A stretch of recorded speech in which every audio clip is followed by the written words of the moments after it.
Today we are joined by a fellow Canadian. We got 905 Shooter with us here in the chat. Nino, what's good, bro? Thank you. Thank you for having me. A guy, freelance photographer, born and raised outside Ontario, Canada. Let's start with 905 Shooter, the nickname, because this podcast is named after my nickname. So I figured it'd be fitting if you give us the rundown on where a name like 905 Shooter comes from. Yeah, so it started in 2014. It's just a hobby, and it just came sporadically because Mississauga is where I'm from, which is about 30 minutes west of Toronto, and the area code is 905, right? So when I was thinking of a name, I actually got the name from another guy who's named 416 Shooter, who's a photographer too, and it kind of just stuck with me because I don't want to be like 905 photographer or like photos or whatever, right? Like I wanted Right. to kind of use a word that kind of represents a photographer, but something like more interesting, right? So I took 905 Shooter, and then that's how I came up with the name, and then it just stuck with me. That's interesting, and it's catchy. People called you Nino when you were with NELK, where you started your first YouTube, career, had the character there. That's how I really, first came about you. Then I followed up on your work.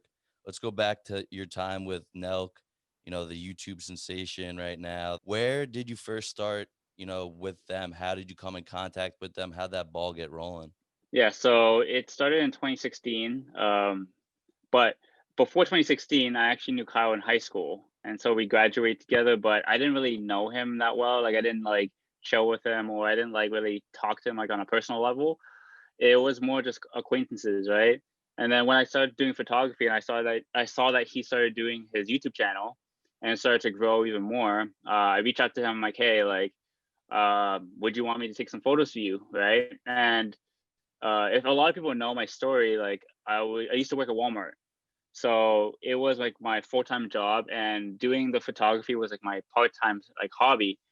So I would only like go up to like, meet with them whenever it was like on my free days or whatever to shoot like photos or whatever. And so like, like they still have like old photos posted on their Instagrams and all that.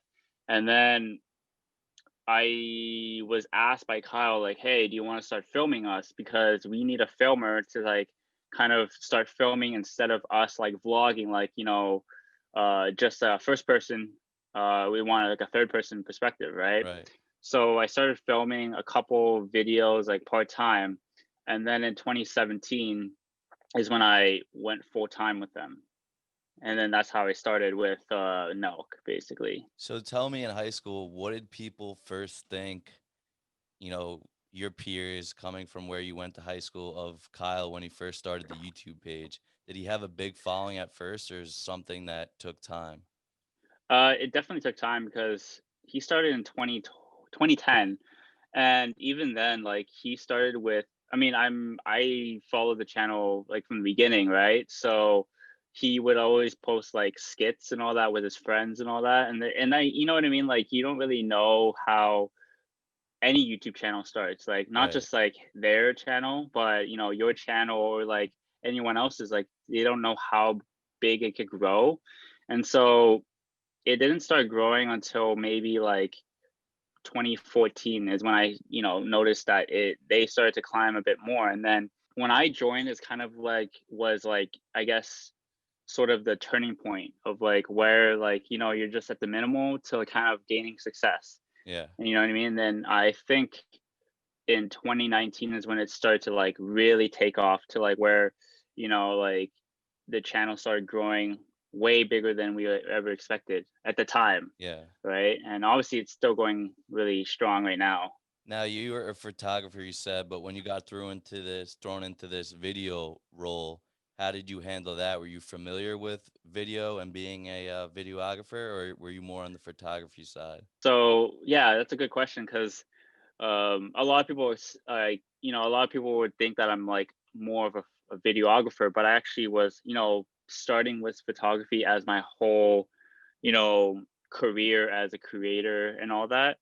So photography was my main strength, and videography was just basically something that I kind of grew into and started learning as I went, right? Like I didn't really know that much about filming or how to like do cinematic stuff or you know the slow mo stuff that you normally see in videos, right? So uh, like it took me time to kind of figure out how to like really film something, but um, editing was not my thing neither. Yeah. So yeah, And it's definitely not easy. That's something I'm looking to get into more now, and it's definitely a challenge. They make it look very easy, like Nelk and some of these other YouTube channels could put together these incredible videos with the speed ramps and all different cinematic looks. yeah, But the behind the scenes stuff, the hours that go into it are incredible. When you were yeah. editing for the parts that you did, were you using Premiere Pro? Is that your go to? No, Final Cut Pro 10 was my go-to.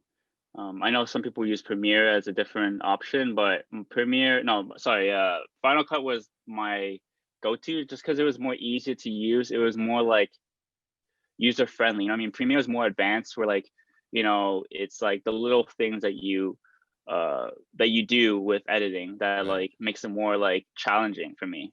With editing, it was more so when it was me, Kyle, and Jesse as the beginning.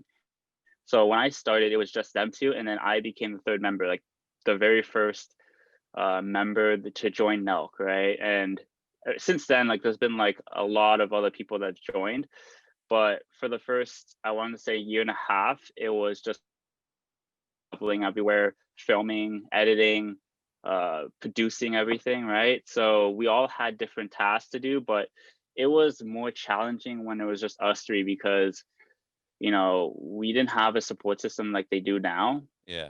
And I started off as filming, and then I slowly became doing the subtitles that you would see in the pranks and all that.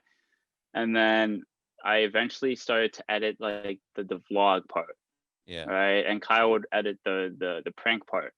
And so it was just a slow process in me getting into the editing part. And eventually started editing the pranks, and then eventually editing the whole video sometimes, and then uploading it after with like Kyle kind of getting the final look of the timeline. And then in 2019 we had an editor named Austin who joined, who's now the main editor that you see, who does all the cinematic slow mo montages and like the effects that you see in the videos. So he's like the main guy, and credit to him that he spent like hours and hours of like endless days just editing the entire videos up until upload time. Yeah. I follow him. I was got on Instagram, and Yeah, he's like an editing genius. Some of the stuff that he put together, and I'm not sure what his background was before he came over to Nelk, but I even went further back and saw some of his later work, and it's incredible what he's done. And people, like I said before, don't realize how much work actually goes into it. And he puts a lot of time, and I always see the big monitors that they're traveling with yeah, too. You said he came in 2019. What yeah. about Drew Hill, the manager? If it was just you three, when did Drew make an appearance?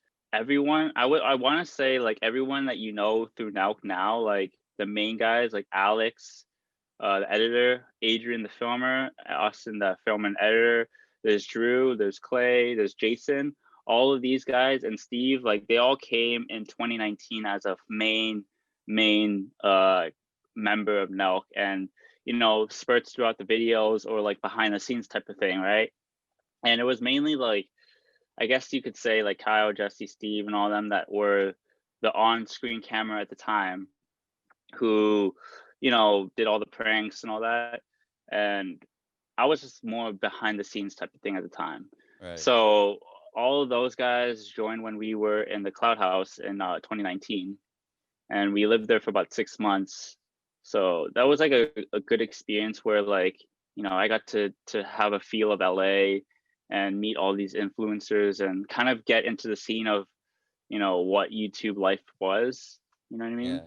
Because not that many people could relate or understand the lifestyle that goes into being a YouTuber or an influencer, and like what kind of social impact that you could have on like social media. That's quite the change in scenery from going from Canada to a place like LA. And I haven't been Yeah, out there, so I can't really talk much on it. But just from looking at a lot of social media influencers, they all tend to be in the same area, and you kind of see everyone in everyone's video, whether it be a YouTuber or, with all the TikTok houses now, everyone's kind of involved. I'm not sure if you still talk to the guys, but he kind of made like an abrupt, exit from the videos. Do you have any Yeah. knowledge of that? Do you have an understanding? Like you said, it was just you three when you guys started.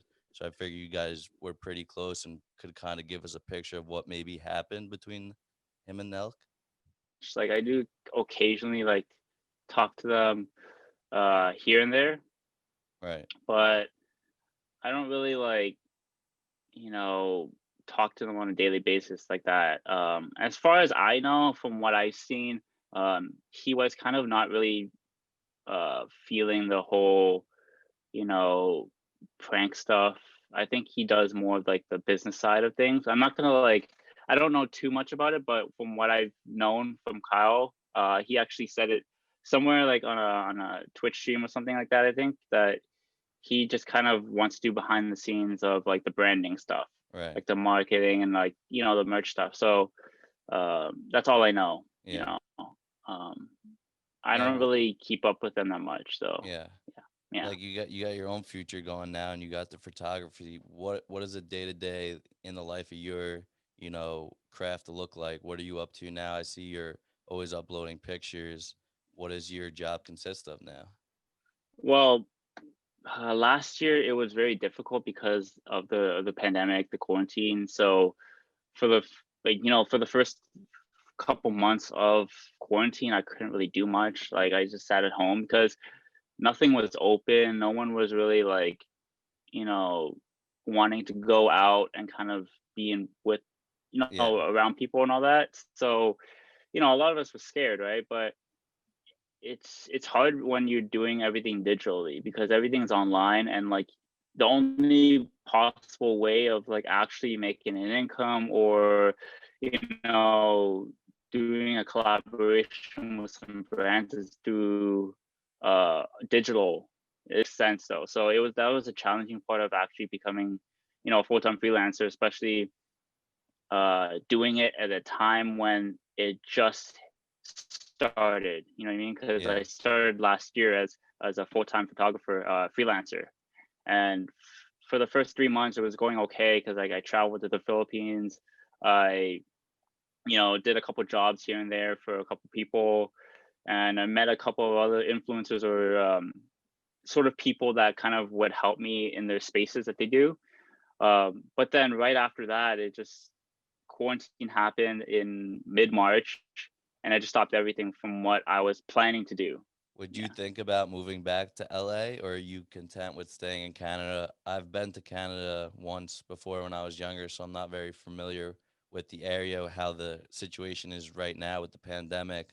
But I know LA, there's definitely a lot to be done out there. Maybe not right now, but content wise and collaboration wise, would you consider moving back there?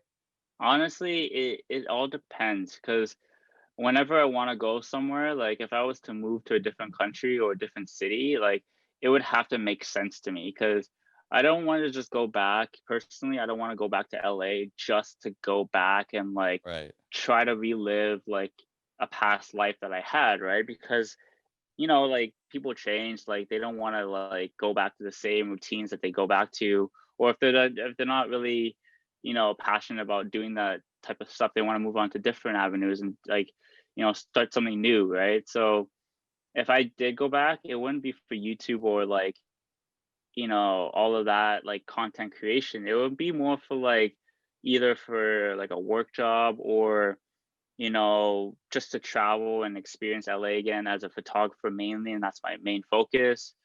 Or even just like, meet up with old friends that I have in LA and just kind of like, sort of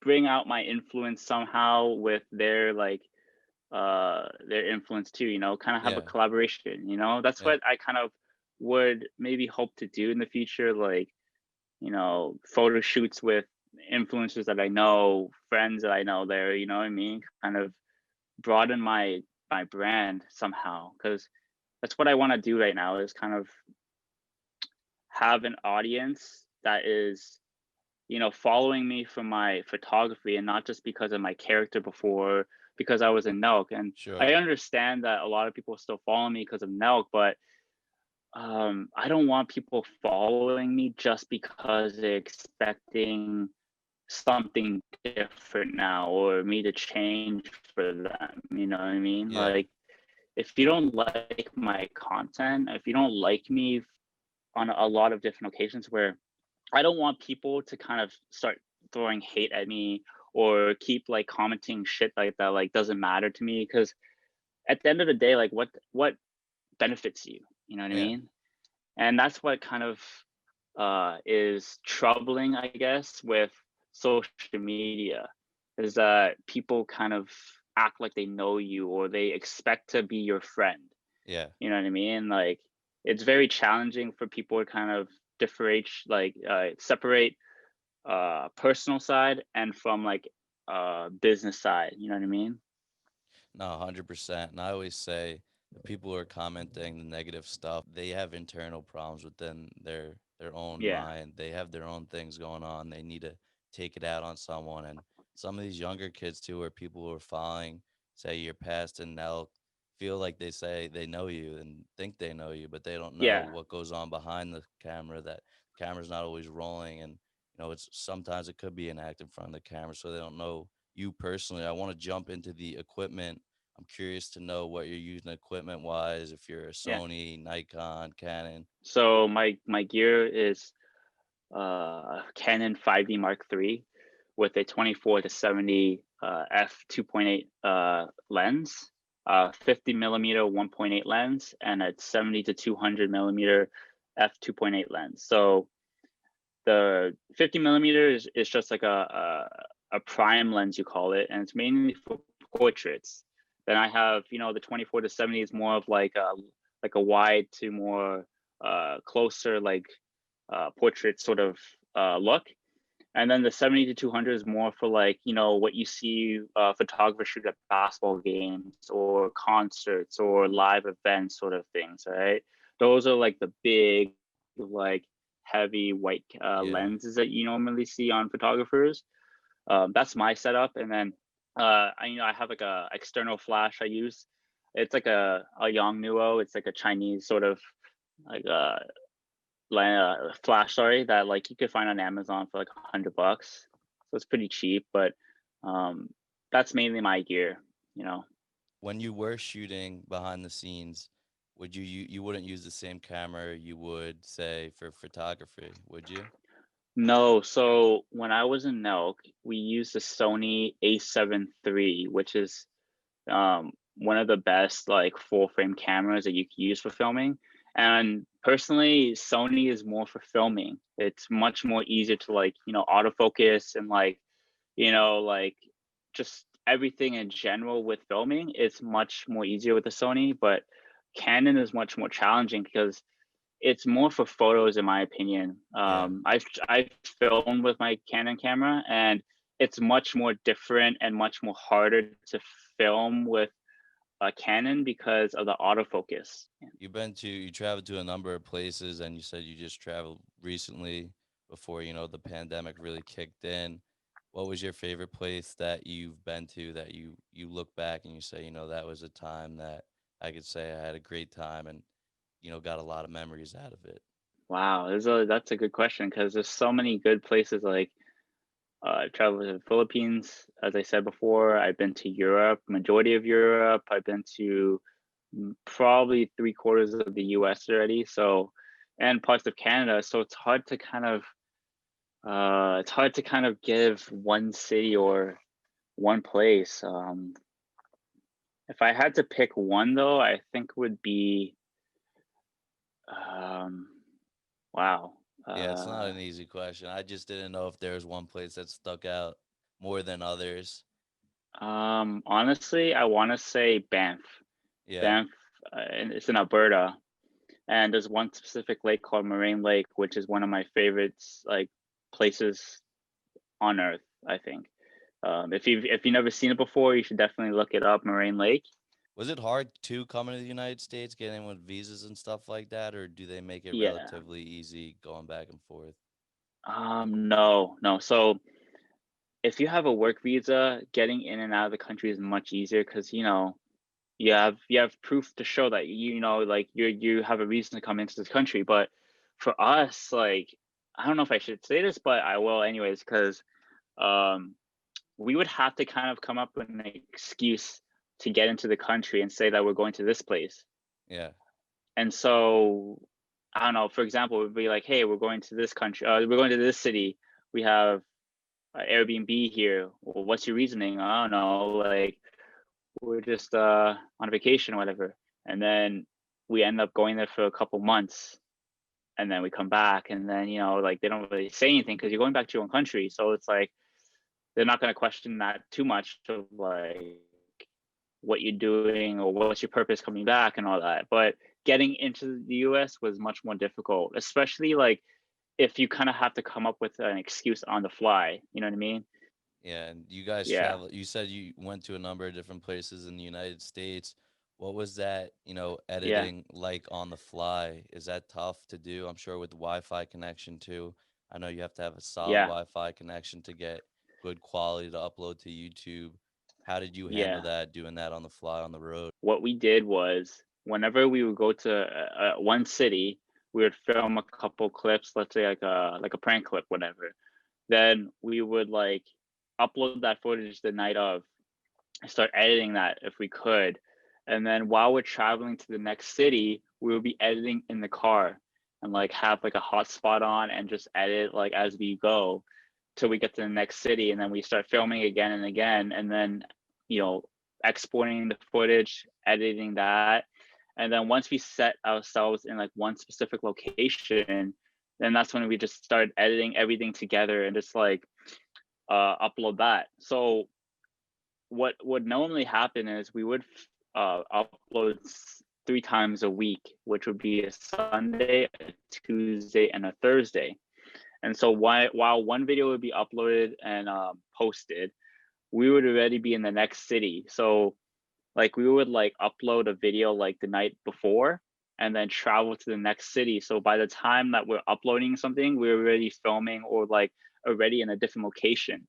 And then we just kept doing that because we want to get ahead of time and kind of like, you know, not like put ourselves behind whenever we want to upload it on specific days. I'm sure, as you guys got bigger, fan population became more heavily populated and places that you could go. It wasn't like you could just go there as a civilian anymore. There was more attention drawn to you. Did No, you did no. you see that as time went Yeah, on, yeah. your invasion of privacy Yeah, got definitely. smaller? Yeah, definitely. I think one of the craziest, I guess, places that I've experienced with that would be Florida. Florida has a lot of like people that just like, you know, see you right away and they just recognize you. A lot of smaller towns, I would say, are very common where like you go into like a random city that's so small outside of like, the big cities that you normally go to. And just like it's kind of like one of those cities where everybody there. So if one person sees you, a couple people see you, then like they hit up all their friends. Everybody in town just wants to come and like meet you, type of thing. So it was like those, but then in big cities, it's like since there's a lot more people, especially like if we know our demographic well, uh, we kind of have an idea. Okay, like how many people here like would want to see us or meet us or whatever, like New York City or even Texas is one, and even Arizona was another popular state that we went to. What was it like coming in contact with people that say you may have, looked at as a celebrity before, say someone like Post Malone when you went to his concert and you guys are playing beer pong backstage? What was that Yeah, experience like for you?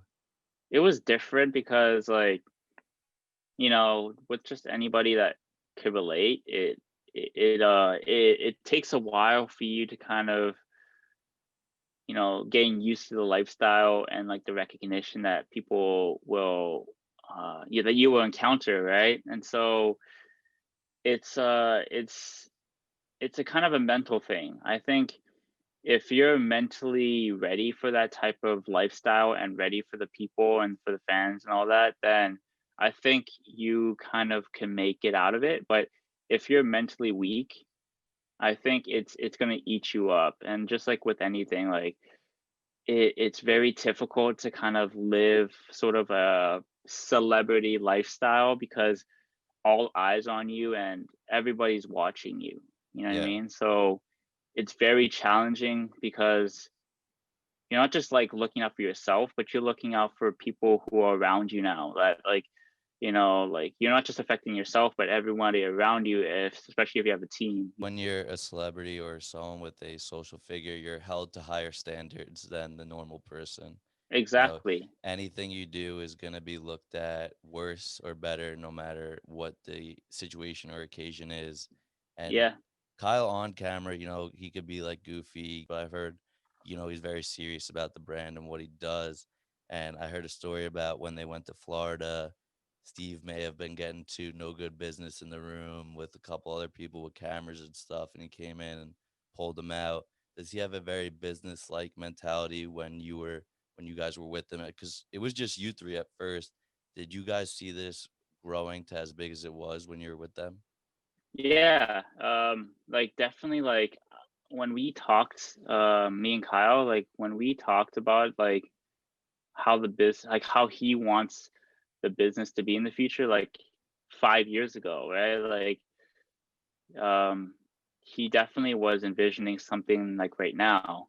And he's very smart. Like I'll give him like credit with, that. And with his business mindset, it's very up there with like, knowing what to do, how to, execute these plans and actually how to market, you know, his business and his brand the right way. And it's very difficult, uh, you know, as an individual to kind of, you know, follow in sort of similar footsteps, but on my own way. You know what I mean? Like Right. I'm taking what I've learned from NELK in terms of filming, editing, marketing, promotions, all of that, and trying to apply it to mine.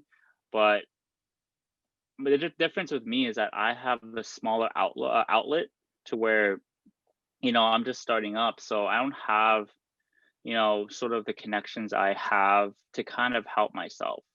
Whereas them, like they have a lot of, people that could help and support them and are able to kind of leverage their marketing stuff, you know what I mean? So Where are you he trying is to take 905 Shooter the brand within the next 5 years? Do you have a 5 year plan? Where do you envision it? Like we were just talking about envisioning where Nelk was going to be. Where do you see your brand in, say, 5 years from now?